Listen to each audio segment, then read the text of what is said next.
इतना आसान है क्या पवन सिंह से पावर स्टार पवन सिंह बनना। नमस्ते प्रणाम, हम सुमर राजपूत BR04 भोजपुरिया जवान चैनल में आप सबके स्वागत बा।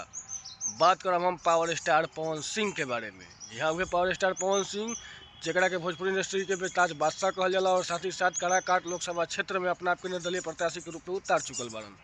एगो विशेष खबर आ रहा है कि उनका विरोध में चुनाव प्रचार करे भोजपुरी इंडस्ट्री से अक्षरा सिंह, मनोज तिवारी, रवि किशन, दिनेश लाल यादव निरहुआ और बॉलीवुड की अभिनेत्री कंगना रनावत आ रहा बड़ी। हम पूछे के ही चाहतनी जितना लोग आवता लोग चुनाव प्रचार करे कंगना रनावत के छोड़ के, काहे कि भोजपुरी इंडस्ट्री से हमारे सवाल रही, उससे बाहर के हमारे सवाल ना रही।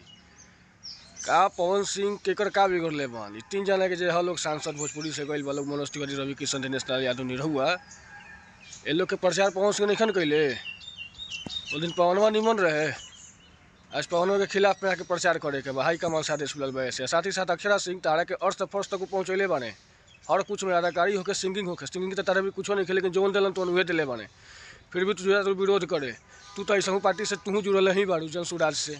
खैर कोई बात नहीं है, विरोध करो प्रचार करो, कोई दिक्कत नहीं है, लेकिन हाँ इतना ज़रूर जान ली है कि पावर स्टार पवन सिंह को आप लोगों से कोई घंटा फ़र्क नहीं पड़ेगा, बिल्कुल भी ज़रा सा भी फ़र्क नहीं पड़ेगा।